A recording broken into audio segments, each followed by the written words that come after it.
to start. Alright, here's the official start. Got my oatmeal now. So, last night we got up before well, this seat's a lot lower. But, last night before we got cut off, before the camera died, we were on the topic of death. And so I want to ask you this question, since you're clearly going to die soon. What do you think happens after you die? What do you believe? That's tough. I can tell you that the Christian belief. No, I want to know your belief. I think most people that think about things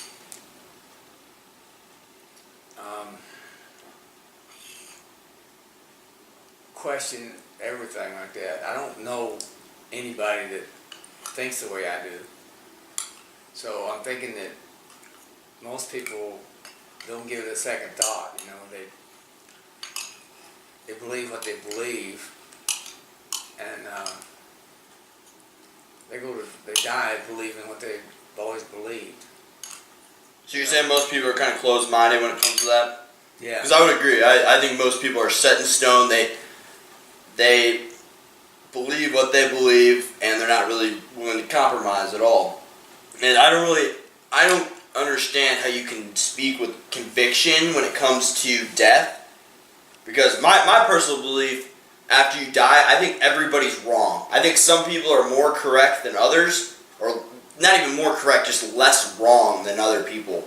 I think what happens after death is so incredible, so unimaginable with our primate brains that I don't think anybody's able to really grasp what happens after death. I think some religions are more correct, and some people are more correct, or less wrong. Where do you think Muslims go? The ones that don't kill somebody? I believe we all go to the same place, but I don't know if that's right or not. Like I said, well, Muslims believe in God. You know, they've got Muhammad. You know, but they've got the Quran, and no matter how many times you hear them say that, the Quran does teach them to kill the infidels. I don't care how many of them will. Usually when you hear somebody saying that the Quran does not say that, it's not a Muslim saying it. It's somebody that they want to believe a certain thing. And well, what are their motives? Do you think they have hidden motives when they say that? They're taught by Muhammad, and they're taught that their job on earth is to kill everybody that is. This is the minority, though. No, the they're minority of Muslims. They're all taught that, and some of them obviously don't believe, and they don't enact it. They don't do things like that. You know, there might be 2% or 10% or something like that. Right. Bill O'Reilly one time on the air, he was always saying stuff, and he just said, my guess would be about 20% of them were not necessarily going to go cut people's heads off, but they believe that's what you should do. Right. But then again, maybe they want to live. But off the topic of Muslims and what they believe, what do you believe happens? Do you think about this a lot? Do you sit around because I mean, like we were saying last night, you said, I think you actually answered that. You said you think about death. Yeah, I do. A fair amount. I mean, I think about death a fair amount for a 21-year-old, and I feel like when I get to your age, I'm gonna be thinking about it a little bit more.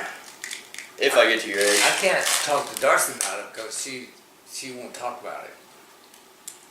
See, because if I talk to her, if I even say anything like that, she thinks I'm worrying about it. In her mind, if you talk about something, you must be worried about it. Especially on the topic of death, yeah. It can't ever be just, I wonder what that is. To her, you know, and I don't mean to bring her into it. It's not a negative thing. She's the person I live with. So most people you talk to won't even discuss death. You talk It's about, because, yeah, they're talking to your mother. it's not comforting. It's not comforting to discuss something like that. You ever talk to Benny about death? A little bit. Not as much as I'd like to. Is this something he's interested in even talking about?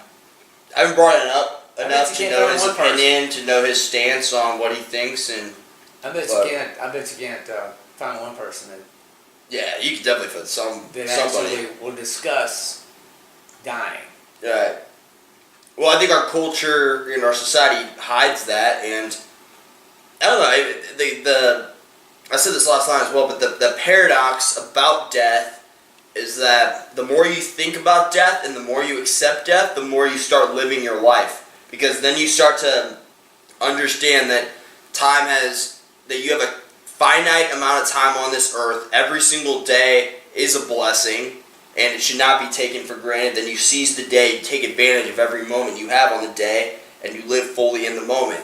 That's what thinking about death has taught me, to live your life, because you start to see life for what it is, a blessing and kind of a miracle that you're even here. Yeah. And I don't think you're pessimistic for bringing death up, because I remember a few years back you brought death up a lot, and it really bothered people like my sister, my mom, and they would always talk about like how annoying it was that you brought that up. But maybe I felt the same way they did at first, but now that I actually have my own opinion on it, I think it's super healthy to think about that. So, in some aspects. So what did your mother have to say about me bringing up death? I don't even remember. This was like a few years ago. That was probably more than 2 years ago, because I think I was still in high school. Well, I know what they were thinking. Right. I know what most people were thinking. But what do you think? Same as your grandma. You know, why do you talk about it that? Because it's so morbid, you know, and it's not something you should live your life. And so they would think, okay, if you're discussing death, you must have some kind of death wish, or you're worried about dying, things like that. You know, most people they just don't understand it when you just talk about things. Right. Do you find that out at your age? Do you find the same thing? Yeah, people don't want to move past the superficial conversations and talk about something real, because one, that's more difficult, takes more thought process, but in my opinion it's kind of the most rewarding, but it's the only way I know how to think, honestly. I hate small talk, I hate those basic thoughts, those basic conversations. I agree with you 100%, and most people are that way, but I guess I have a little bit more of an optimistic view that even though it is the minority, I do believe there are people out there that do they like to have deep talks and stuff like that. But whenever the people who do like to have those deep talks and talk about real things, it really makes you, since they are such the minority, and it's like, it really is like 1% of the population, it's a very small amount, I find it more rewarding when you come across those people, because all the people who kind of suck in that aspect make you appreciate the ones who don't, the thinkers, the real ones. Why don't you do a poll when you get back to school? Just mental thing, you know. Nothing going and writing it down or anything. Just a mental poll for the next semester, you know. You come back Christmas time, you know, we could talk about it. Find out what people, including people like Mason, you know, I don't know how often you'll see Mason at school. I'll see him a fair amount. I would guess you would both hey, let's go play the soccer game tonight, or let's go eat lunch or something like that. Ideally, a few times a week. Yeah. Yeah. And he might be one of us. He might be one of us. I doubt it. But just do a poll and kind of halfway bring up, I don't know, esoteric, is that the word? Just anything that nobody else cares about. Maybe abstract. Just kind of bring something in the abstract up. And see if anybody follows you. I'm talking about if you got 5 or 6. Well, I do it all the time, and yeah, I mean, same thing. Most people like to kind of forget about their problems instead of accepting their problems. That's why they drink away the pain or whatever it is, or drink away the school week, whatever they want to do. They realize that if they start drinking a lot, that's going to be the problem. I mean, it's like the most people kind of make decisions without thinking of the effects it could have on not even just themselves, but the people around them. How many thinkers do you know? I don't know. I mean, there are a fair amount. The hardest part though is nobody wants to be identified as a non-thinker. I don't say that like when I talk about these people, the majority of people who aren't really thinkers, aren't really deep individuals, aren't really, I guess, enlightened, you'd say. I'm not saying I am. I'm not saying they aren't. I'm just saying, and I'm not saying. I'm not implying that I am. I'm not implying that I'm better than those people either. It probably come across that way if you ever said, "Hey, I'm a thinker." Yeah, it would come across that way. I used to listen to a guy on the radio, and many times he would say, "I don't suppose to know everything, but I am a thinker." I heard this guy say that. I like that. He's just one of the radio guys, and that's probably where I got it from. I like that a lot. It's been 8 or 9 years ago when we used to listen to him on radio. And I've never heard that before. I like that a lot, though. Yeah, I don't know everything, but I am a thinker. And because that puts that humility behind it. Because if you just say I'm a thinker, then you're right. It comes off kind of cocky. It comes off conceited, and kind of gives you like a false sense of confidence that you have in your intellect. But that you really can't. You can't say you're a thinker without some humility backing that. If you really are a thinker too, because you got to be humble in the fact that you know nothing as well. The reason you have to do that is because everybody in the world is a narcissist to some extent. Everybody, me. So if you say anything, they're going to internalize that and think, okay, you think you're a thinker, but you think I'm not a thinker. Yeah, you're right. Because when you say I'm a thinker, it kind of does imply that nobody else is a thinker. And they probably say thinker equals intelligence, equals know a lot, whatever, Just because you're thinking. So you're right, what you just said. You have to say something that precedes saying I'm a thinker. Something that precedes and that implies humility with it. And what Glenn Beck was doing was exactly what you could do. I don't know everything. I don't pretend to know everything, but I'm a thinker. Don't ever just say I'm a thinker. I like that. You got to think before you say I'm a thinker, And well, that's the other thing too, is nobody wants to be identified as a non-thinker or like in the ignorant public, and maybe we are. Who knows? I don't know. You are what your brain is, Right. You don't really have a choice. You are who your brain is. Mm-hmm. And when I was talking about politics, I always have something like, Obama is the way he was raised. And I've said this many times. I saw this thing in the 1970s. This professor from the University of Colorado, and stop me if I've already told you this. He's a 3-hour, you can probably find him now on the internet. It's a 3-hour presentation, and it's called You Are What You Were When.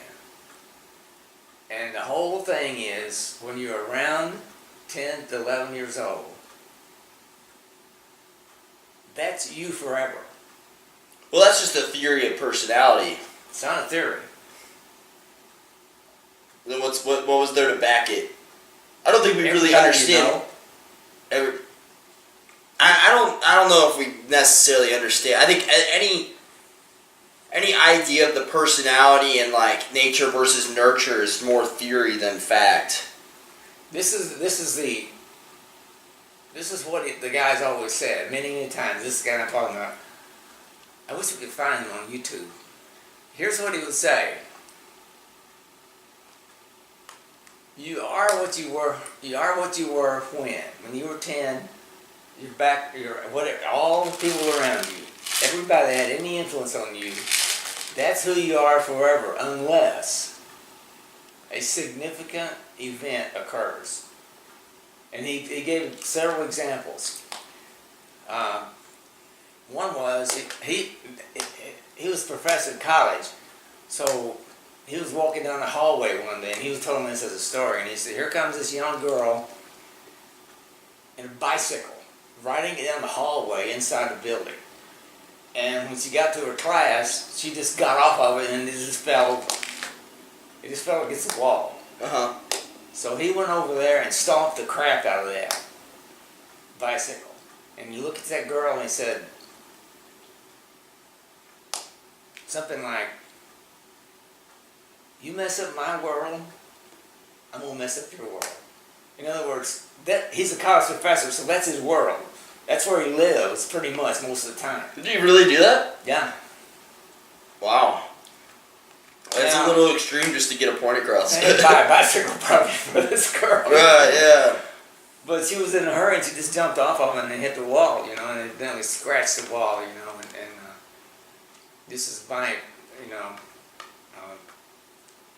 significant event has to occur. Now this is a really small one. One would be you lose your brother. Benny just lost a brother, and Paul should have lived another 20 years at least. Yeah. He's gone. I think he was 59 That's a when he significant got shot. for that whole family. That would be considered a significant event in your life. But Benny's over 50, so probably won't have a lot to do with it. Right. He'd probably still Benny forever. I mean, I've noticed when I'm around all Benny and his sisters and all that, I don't see any thinking sadness about Paul being dead. He's been dead. I don't see that either. About 3 months. No. I'd say about 3 months. Surely hasn't been any longer than that.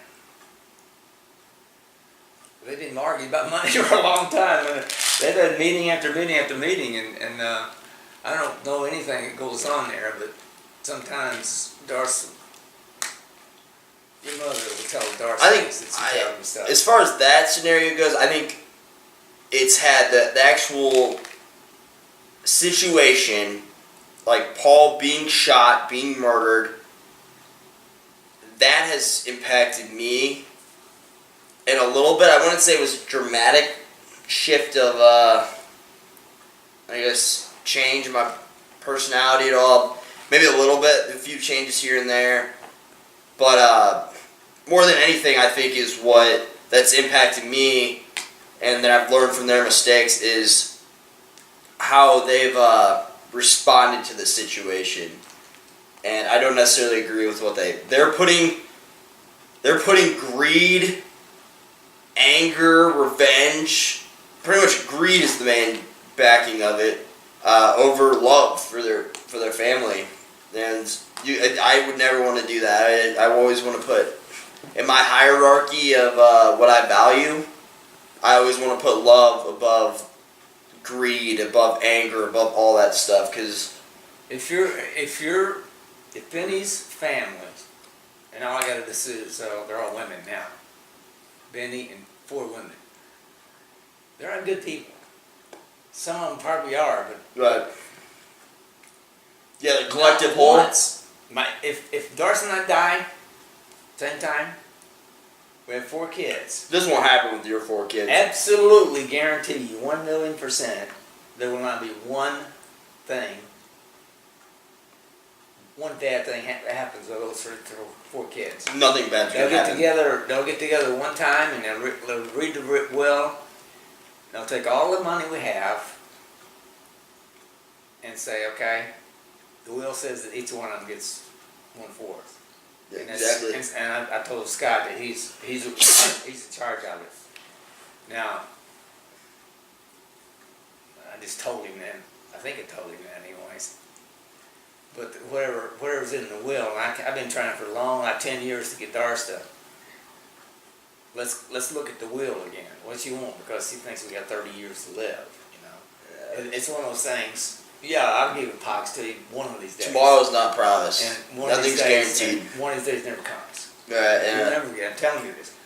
Please don't think I'm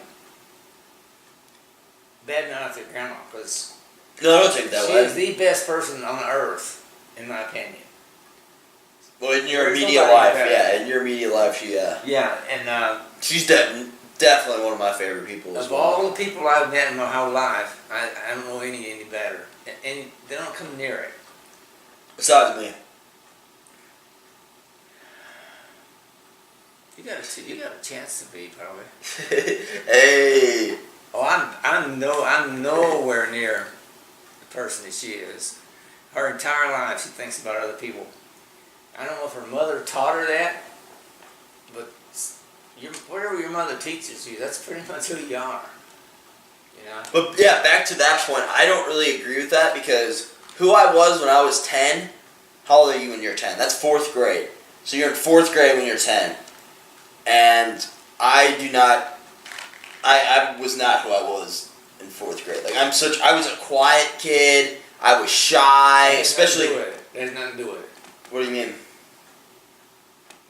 Well, if you're shy when you're 10 and you're not shy when you're 20, Right. that's not what I'm talking about. Yeah, I don't know what you're I'm talking about. talking about your deep down internal outlook on life. Oh, okay. That makes a little bit more sense. Like your value system, kind of. That's exactly what he called it. Right. Your value system is formed when you're about 10. That's why. That argument makes a lot more sense. That's why I always. I still don't fully agree with it, but it makes some sense. That's why I always bring Obama into it. I do it for 2 reasons. I read his autobiography. I've said that a million times. Yeah. In 1995. When he was about 8 or 9 years old, he was living in Jakarta, Indonesia. That's where he was living. And his mentor, you know what that is? Mm-hmm. Mentor was a communist. Ty Lopez, mentor. The mentor was a communist. And I'm not just calling him a communist. He was, yeah. a Muslim and a communist. Right. And he taught him, this is all in his book. I know you won't read it. Who's this? Obama's book. Obama's autobiography in 1995. I read it. Yeah, I probably won't read it. I read it probably about 2 years after he was elected in 2008. Maybe. I mean, it's an autobiography by Obama. He wrote it. Maybe. I mean, that's. You know what autobiography? I've only had I've had 4 presidents my entire life. I think something like that. I mean, it's worth reading. You get to the library and read it in probably 3 days. I'll actually read that sometime, yeah. I mean, he's really screwed up. This is him saying, me. It's always me. This is what I was thinking, you know. This is what, and I was drinking, and I was drunk all the time. I took drugs in high school. I took drugs in college. I smoked, you know, and all these things. And my favorite people in college were Marxist professors. Those words are in his book. And when you're 8 years old and you're sitting on the guy's lap every day, you know, you sit on their lap or you sit real close to them and they tell you the stories. And the number one thing he learned was, the United States is not a good place. This all comes out. What's really important is the whole world. A globalist. That's what they call them, a globalist. Mm-hmm. So he was taught young that this is not a good country. Well, his wife even said that she hated the country. Michelle Obama? Michelle Obama came out during the election of 2008, after he was elected, before he took office. She said, for the first time in my life, adult life, I'm proud of my country. That's what she said. So, he not only was that way, he married somebody that was the same way. I wish I could fact check you on these things, but It's in the book. mhm. Well, you could, if you want to see it, you'll get it. I saw it in person. Mhm. She said that, and then when your husband just became president, everything you say outside your wet bedroom, probably, everything you say is on film. You could say right now. Guarantee you could go in there and say, Michelle Obama. I'd rather move the topic away from politics though. No, to be honest. I knew you call it politics. Uh-huh. This is what I'm trying to tell Well, you. it's a political You are what you candidate's were wife. when. Or It all back to this professor, and you are who you were when. uh-huh. And the example I was giving you, it's not politics. Just because the guy's was president, it doesn't mean you can talk about George Bush and it wouldn't have to be politics. Not everything is politics. This is an example of a person. You are who you were when. That's why. Okay, you're using that as After I read okay. the book, and after I saw probably most of his speeches that he used to give, his brain is set up like he's probably a good person. And I think he's a Muslim, but I don't care. I really deep down, I think he's done anything. I think he's like most people. Oh, I was raised a Christian. No, he wasn't. He went to Muslim schools, great schools, Muslim churches. Two aunts, two grandparents, two parents, both Muslims. One white, one black. Two grandpas, two grandmas. All four of them Muslims. And they're communists. Now, when I call people communists, you and Melena especially, probably just think I'm just, sometimes, hey, you're a communist. I call you that. Hey, communist pig, come in here. But when I say so-and-so's a communist, they really are. Mm. No, I can understand the difference between sarcasm and you being real. Yeah. Yeah, I understand that. But back to the real reason I brought that up was because I am who I was when I was about 10 years old. I don't remember any significant things in my life. My dad died when he was 66. So that's awful young to die. Right. When my mother is 99 almost. In September she'll be 99. My dad was, think about Wow. that. That's 35 years she's lived. Wow, that is pretty unreal. 'Cause I never even met your dad. He died in 1980, so that's 37 years she's been without a husband. It's pretty crazy your mom's still alive. It is crazy because nobody in her family, actually, her sisters, I don't know if they're all dead or not. She had 3 sisters. One of them died because I went to her funeral. I think she committed suicide. Her brother committed suicide. I don't know how many of these stories I've told you guys. My uncle, my mother's brother, jumped off the bridge when he was about 25 years old because he lost his girlfriend. I do remember you telling me that because you brought it up in Monopoly at a family Thanksgiving. Out of the blue, just randomly, you go, we were all playing Monopoly. Okay. And then you're like, yeah, so it was your uncle? My uncle killed himself by jumping off a bridge. And I was like, why would you bring that up over Monopoly? See, I don't know why I bring things up. Right. And I'm guessing that you might have the same kind of genetic makeup, You see, you're 21, so you don't know what you're going to do when you're 50, 60, 70, 80, you don't know what you're going to do. You're going to know a whole lot more than I do. But I also have a huge advantage. you don't, when you get old, you try not to talk about the past a lot, but your past is enormous. I'm 73 years old, Well, the past is most of what you have, so you're trying to hold on to what you have. And I think for me, the 2 hardest things to let go of are people and the past. Not that I'm nostalgic at all. It's just like, I don't know. You'll be the same way. You think you don't want, but you will. What do you mean? You'll be telling soccer stories to your grandkids. Oh yeah, I probably will be. Yeah. I mean, There's nothing wrong with that. Most grandkids want to hear things that happened way back when. Yeah, I think you have as an adult, especially like a grandparent role, you kind of have a response. I don't know if I call it a responsibility, but you kind of have a role to fill, to kind of explain your past and what things were like. And I would argue, me personally, a lot of who I am and a lot of how I think kind of stems from you and Grandma. Because you guys, I'm a long-term thinker, and I think that's because of you guys, because I start to understand that I'm going to get old, so why not think for the long term instead of the short-term gain that most of my generation kind of tends to favor. My father's father, my grandpa, that was the best part of my youth, listening to his stories. It's interesting. Here's one. He said, I played baseball. I was a shortstop and I didn't have a glove. Mm-hmm. Shortstop. That's crazy. And the glove. He talked about, he's born in 1878.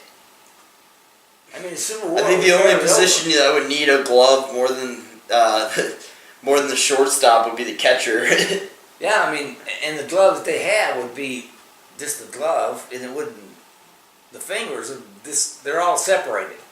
This is leather and 5 and 4 things here, and he puts his thumb wherever he can, I guess. Right. And so it wasn't curved like it is today, you know. And you can't really miss a ball now. Right. It just kind of flopped around, you know. And it looked just like your hand, because it was probably just a little bigger than your hand. And that was the glove it had. I don't know how I know that, but I think I saw some old movies or whatever it was.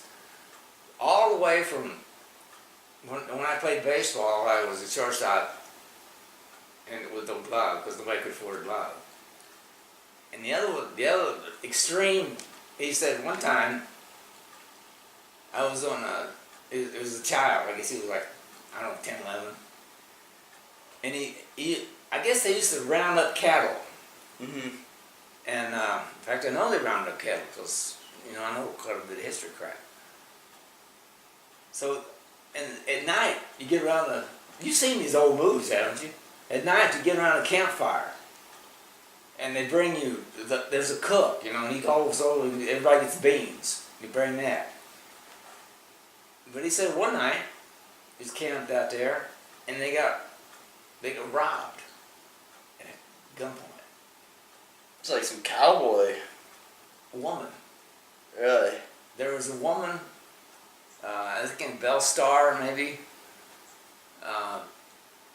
You can look up right now and see a picture of her. I feel like I've heard of her because I think Grandma was telling me about Bell Star, and there's a woman now who claims to be reincarnated by Bell Star.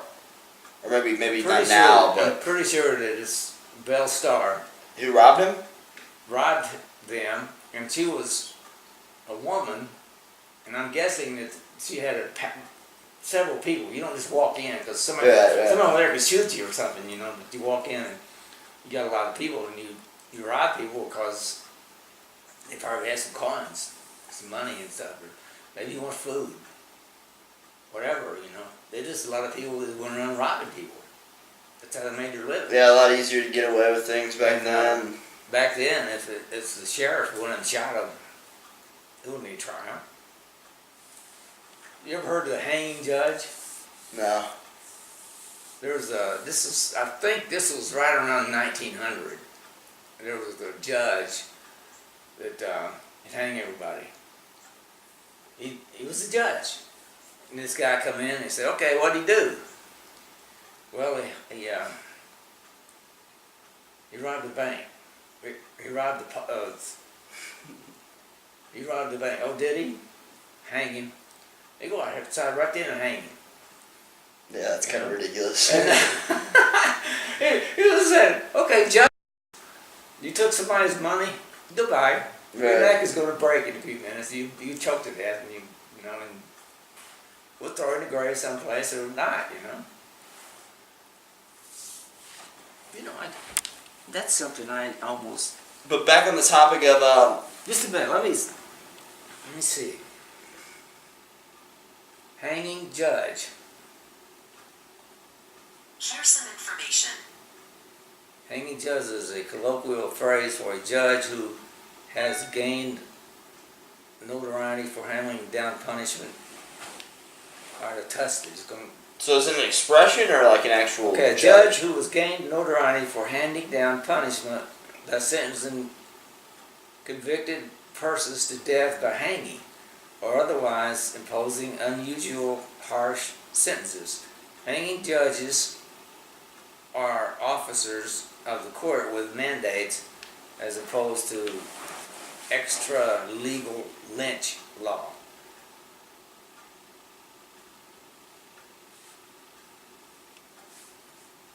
I thought they would tune. I mean, the guy. Maybe there's a lot of hanging judges. It's judges that hang people. But there's a movie about the hanging judge. Mm-hmm. So I guess you could be a hanging judge and not always hang them, or you could be a hanging judge and in 5 minutes they get a rope around their neck, they're hanging. Just kind of tell him, here's what it is. Okay, go hang him. Next. So you walk in on him and you know you're going to die that day, I thought there would be one. Not that it matters, but I don't know.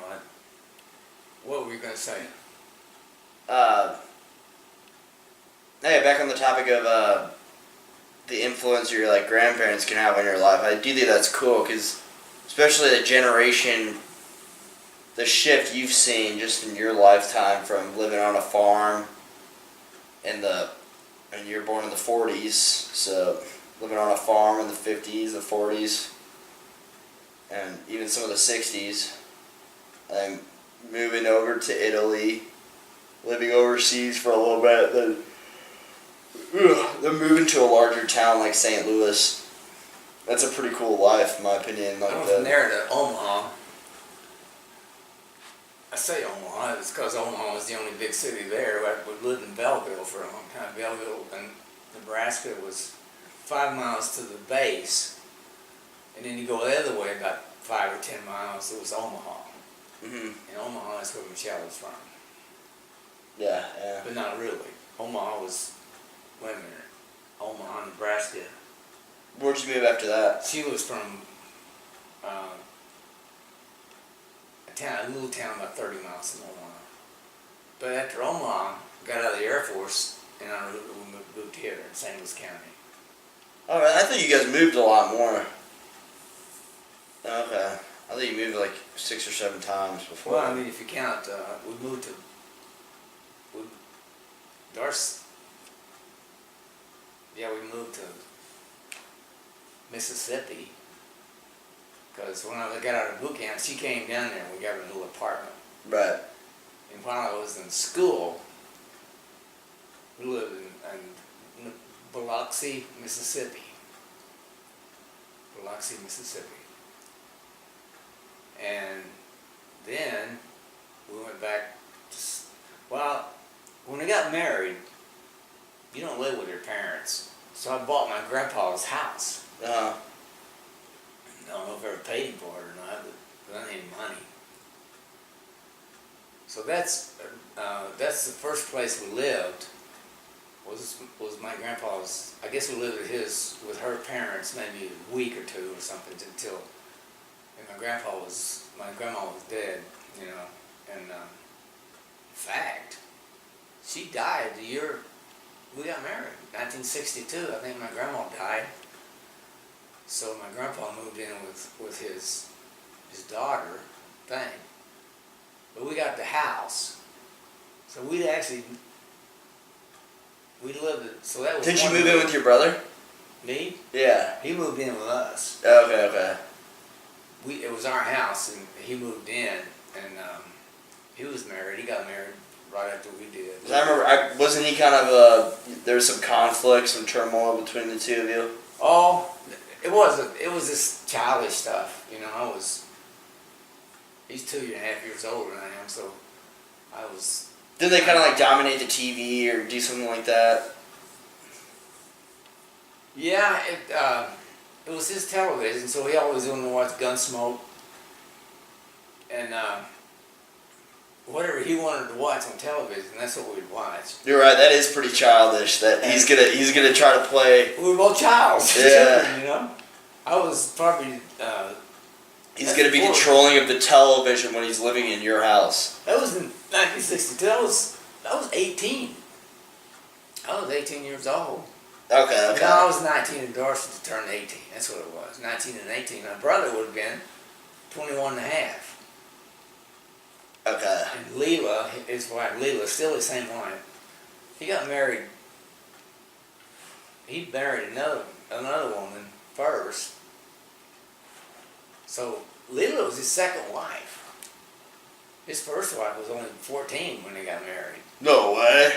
Yeah, I think she was 14 years old. He was about 17. A 14-year-old girl? That's what I remember. That's unheard of today. That's one of the biggest differences between like your generation and mine. That would never happen today. Never. You know who Jerry Lee Lewis is? I've heard that name a few times. He's still alive. Yeah. He's a singer with Elvis. At the same time Elvis was famous, he was famous. No good deal. Jerry Lee Lewis, mean piano player, and he'd sing. But boy, he'd go all over that piano. You know, he could, and he's probably still doing it. Mm-hmm. I think he's still alive. He married his 14-year-old cousin. Cousin? Yeah. Wow. Maybe even weirder. Add another element to this 14-year-old madness. Are they still married? Oh no. No. Okay, good. No, I think he might have gotten her pregnant or something. I don't know the whole story. The kid comes out all mutated. You could get that out of Different times, man. Different times. Yeah, he was. That's another thing that doesn't happen is marrying cousins nowadays because we know the science behind that. Well, you know why? They thought it would. You give illegitimate kids, you know, not illegitimate, just mental. And then about 10 years ago, they said no, it's not true. Wait, they would give you what? You had a possibility of getting a mentally challenged child for years and years. Oh, I thought that was like. I still thought that was. No. That sounds pretty plausible. About 10 years ago, they came out and said. I thought it was like a guarantee. You can marry your husband. Really? Not your husband. You can marry your cousin. All right. Well, that changes my judgment on the whole view. Yeah, you can marry your cousins. You know. All right. I guess it's cool to marry your cousins. I take back everything I said. Well, I mean, when there's only 3 girls in your whole high school, you know. Right. You're short of You're options. not talking about 900 people in your class. Especially if you're kind of a shy person, you don't feel like you get to know too many people in your life. You're like, oh, I'll just get to know the person I already know a little bit more. Yeah. My cousin. I mean, times have changed. I mean. So you guys did have cell phones, and it's definitely the norm now to like kind of like get a girl's number. What was your way of getting a girl back then? I didn't have a way.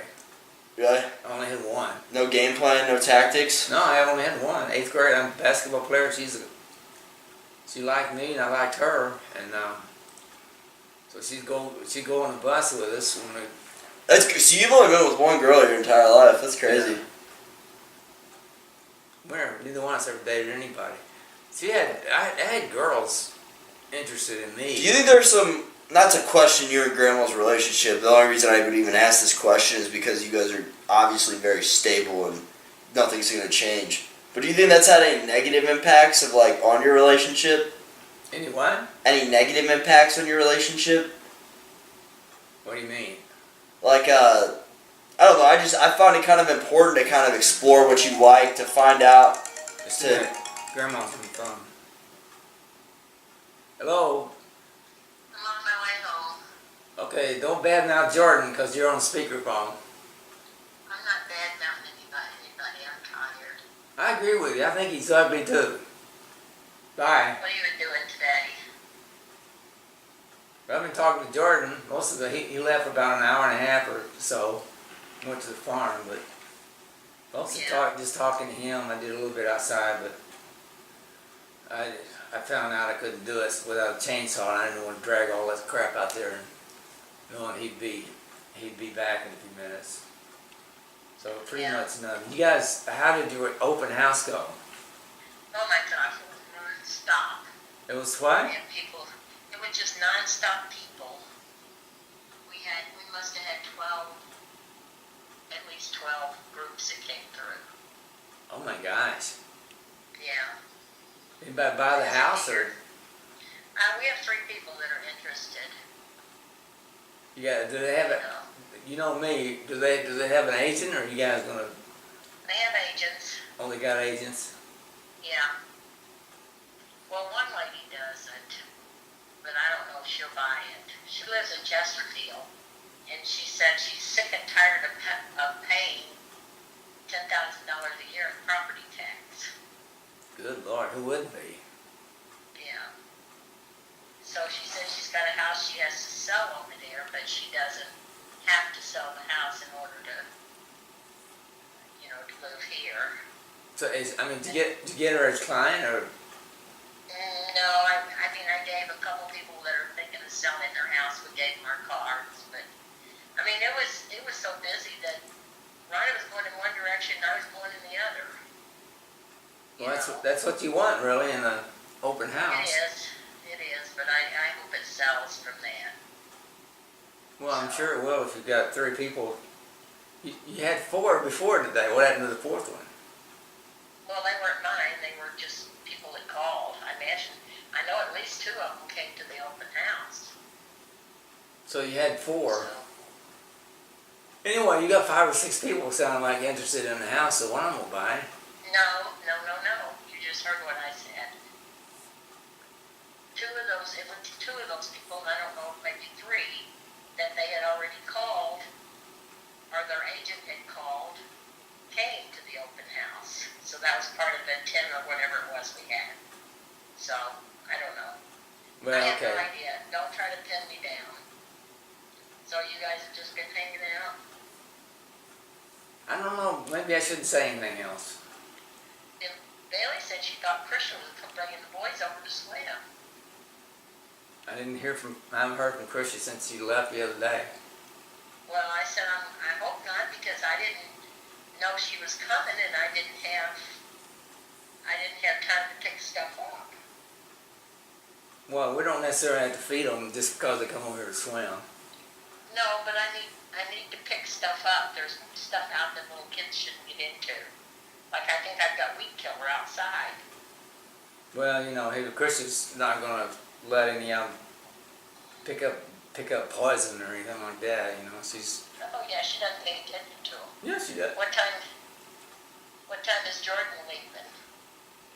I think 7 o'clock or so. Yeah, I'll probably leave pretty It's soon. one of his nighttime boyfriends, I think. I don't know. Yeah. Something like that. So did you guys find something to eat? I don't look to it. Jordan, the answer to your question is yes. Okay. Alright, I'm leaving Wentzville, so I'll be home before too long. All right. Alright, bye. Bye. Betsy called because sometimes she'll be at 10 o'clock at night out of Rhonda still. And I wouldn't even know when she's coming home, I keep telling her I don't like for her to drive at 10 o'clock at night, 'cause I think it's because I had 2 flats within a month. And one of them was really scary. I mean, I pulled over the side, I had a flat tire, and I had this black car, and I didn't know how to get the tire off, but it's a quick story. Pull over to the side, and I thought, what the crap am I going to do? Well, I got my stuff out of the car and everything, and I was trying to fix the flat, and everything was covered. These little things that, I'm not going to go into that, but I didn't know what I was going to do. Within 2 minutes, the state patrol stopped. Helped you out? Yeah. No way. Yeah, he couldn't get it off either, so he made a phone call. We just got the car. So I didn't know how to do that. You know? Right. And because everything has a cap on it. Usually, you take the hubcap off and you get the little wrench, you know, and you just, you know, you jack it up in Right. the air and then you wrench. But they had little caps on them, all these nuts, I guess you call them the nuts. You hold the tire on. They all had this, and I couldn't get the cover off. And he couldn't get it off either, so he called somebody. Said, "What are you supposed to do with these?" And together we figured it out. He changed the tire for me, and when you get a new car, that one wasn't new, but you get a little tiny. Do you know about this? You get a little tiny tire. It's not really a tire. You're supposed to drive it no more than 50 miles an hour, and you better not drive it very far. You don't get a real tire. You know, I just started that like a few years ago. I didn't know I had that. I didn't know I didn't have a real tire. It's Right. about this big around. It fits on there, but it's a little tiny thing. Anything to save $100 when they sell you a $40,000 car, they put a little tire in there because it didn't cost. You know, a regular tire and rim may cost you $300. So, sure, it's maybe $40,000 for the car, but they're not going to put that $300 tire in there. You know, it's so stupid. Bottom line, you won't have that problem, but you will if you get a new car. Right. Or even a used car. This is a 2013 car, and I got a 15. So, back to the original question. What do you think happens after death? Well, that was an hour ago almost. But you never answered the question. Started talking about that. I guess I don't really have an answer for that. I guess your answer would be you just don't know. One part of me says, I hope it happens the way I was taught, and I want to believe that, but it's so far out, human beings can't understand having a soul, and your body's rotten, but then you somehow ascend into heaven, and you know everybody there. We were taught, you know, your parents would be there, you know, unless they were really nasty people. See, I don't think there's going to be an exclusive field of heaven. That's something I definitely don't believe in. I believe everybody goes regardless of what they do, and then they lose sense of who they were, but they see their wrongs because they're able to see who they were without an ego to justify and defend who they were.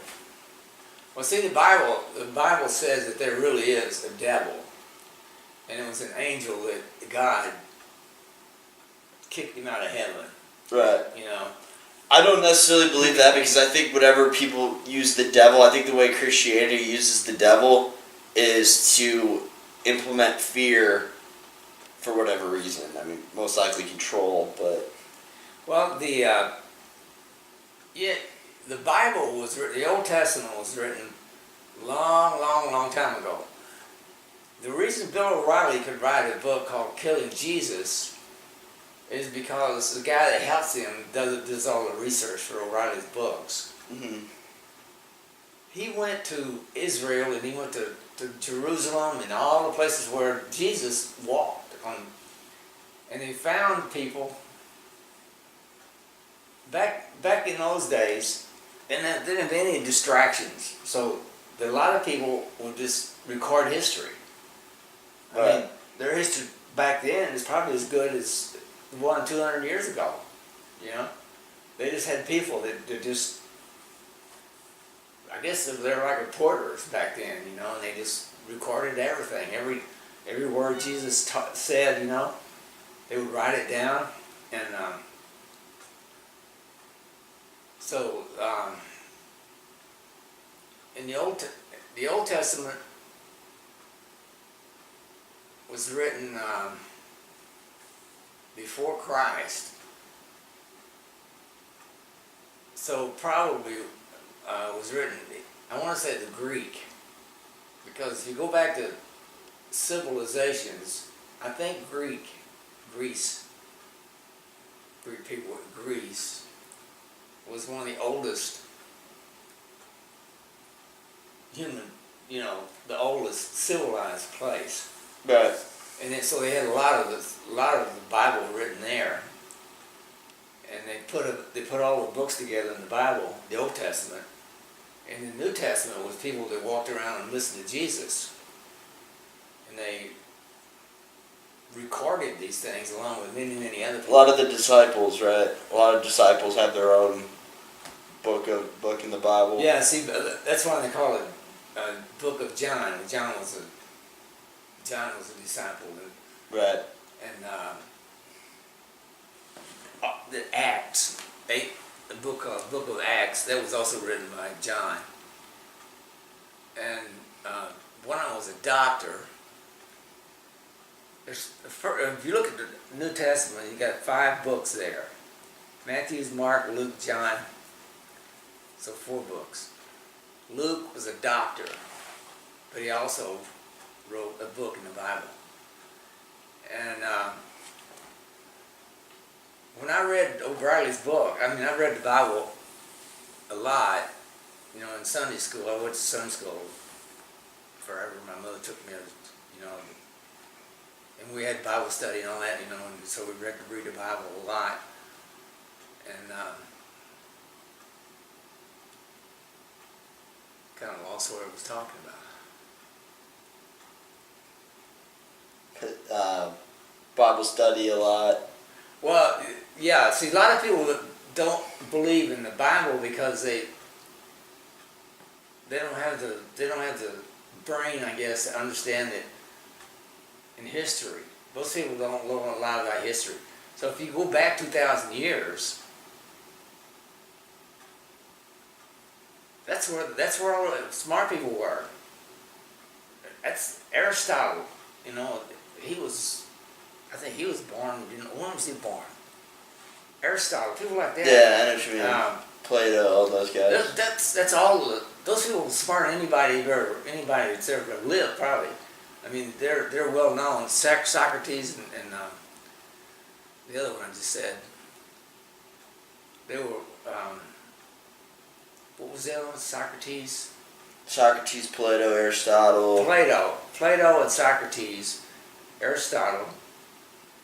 I think they were related somehow. They were the cousins, or one was the mentor of the other one.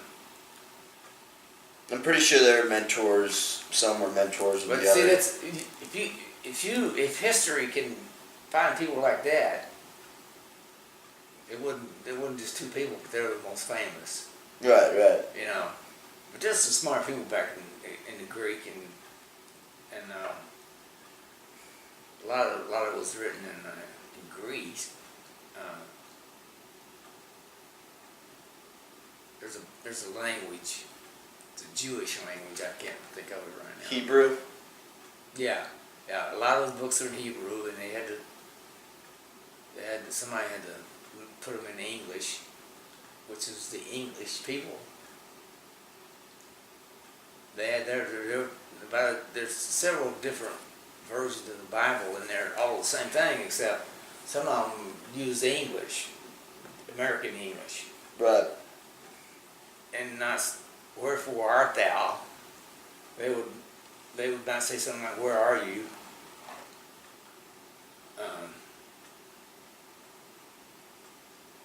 So as far as what I believe, I really don't know. I know what I was taught to believe, but then your brain comes in and Start to question things. It kind of says you question that because from a human standpoint, you don't understand. I don't think anybody understands. You just take it to faith. Christians have faith. Do you believe there's a God? Yeah. I do as well. I think everything's too perfect. How else could anybody literally create the earth? How could anybody explain that away? They always say it's the Big Bang Theory and all that kind of stuff, but every time an atheist says there's no God because the skies, there was a big bang, and of course, as a Christian, all you got to do is say, okay, who caused the big bang?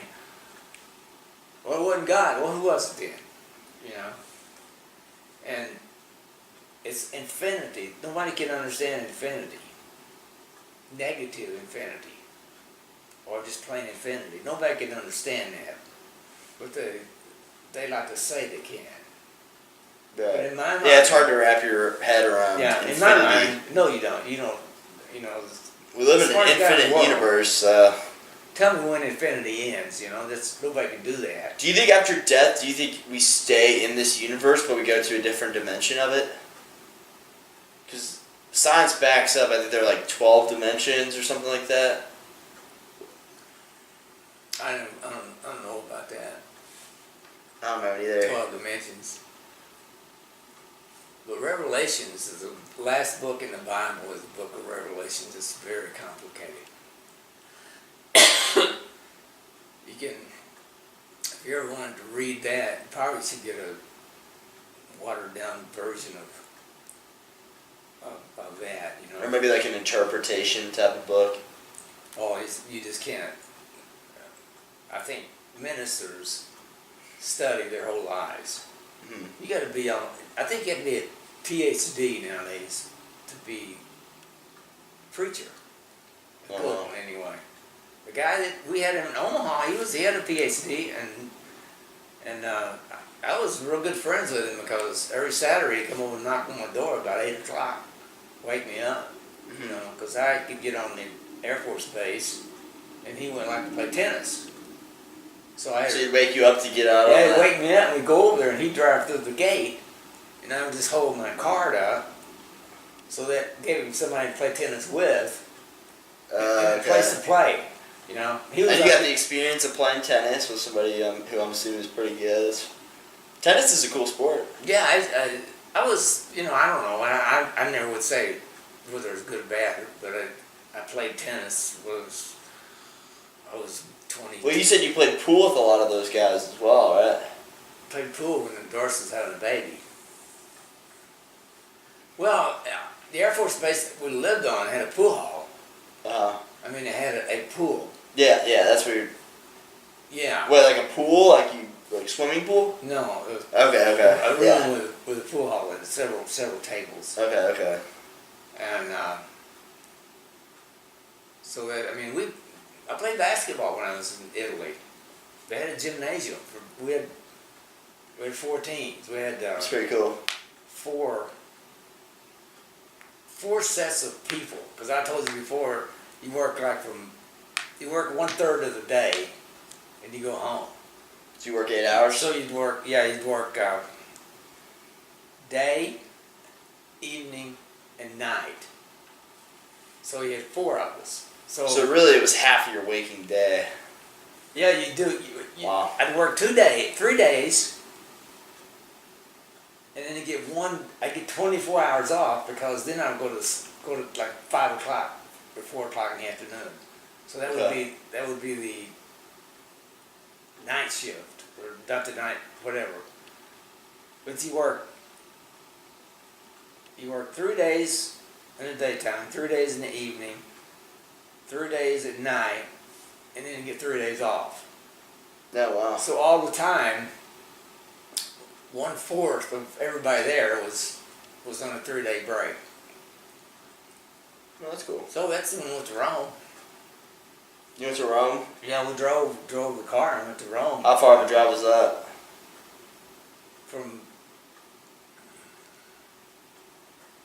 That's somewhere I definitely want to visit. It's through the mountains. I'm guessing I'd love to a visit couple Rome. hundred miles probably. That's cool. And that's the story that Grandma told you. The car broke down, and I think she likes to tell that story. She's told it. Yeah. Because I had bought a watch for like, I don't know, $5, and it was shiny. And the car broke down, so I pulled into this Italian place, no English, just fixed car, So they fixed my car, and then they wanted $30, and to me it'd be like $300 almost today. Oh wow. So I said, I tell you what, I can't pay $30. How about this watch? So the wife said I paid maybe $5 for her. No way. I haven't heard this story. You didn't hear her? No. She's told that to everybody. So you were able to get your car fixed with just that watch? It was just a belt. I mean, my goodness, we're talking about 1965. No, 1963. This is 1963. Right. 54 years ago. Wow. So, $5. You know, we did that the other night. You know, what's $50 worth from 1958? What's it worth today? Right. Or Yeah, I was totally thinking. 5,000. My dad, I think, was making, with all of her cotton and everything, $5,000 a year. Still, you got away with 1/6 of the price. Pretty impressive. Yeah, it was a really shiny watch, and he just took the watch. That's cool. I don't think I had to give him a penny. I mean, there were 6 of us in that car. So, I mean, they had 3 guys and 3 women. That's why when we were in the car, we went to Naples to pick up these women.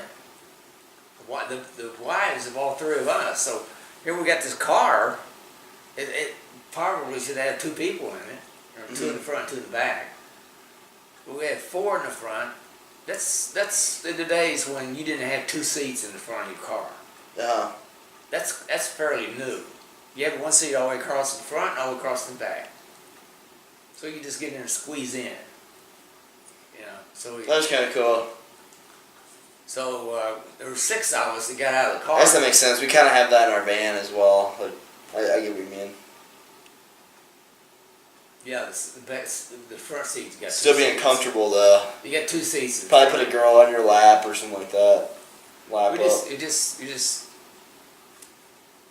Well, put it this way. Not everybody in the world was 50 pounds overweight like they are today. Yeah, true. You know, we were all normal size people, young. So you just scoot over until. Was it an Italian car or an American car? It was an American car. Oh, okay. 1953 Chevy, I think it was. Yeah, those Italian cars are small. I gotta go though, cause I'm going. I gotta be at Patrick's well, they want us over there at 7, so that's 20 minutes from now, and I want to meditate a little bit. It's almost 7 o'clock. Yeah, isn't that crazy? We started this at 5:30, I think. 6:40 now. This one might come like that. across as nonsensical when you look in 20 years from now when you look at it. Well, esoteric. You don't know what that means? No, I do know what it means. Just out there. Oh. And that wraps up podcast number 3. And the battery's about to die.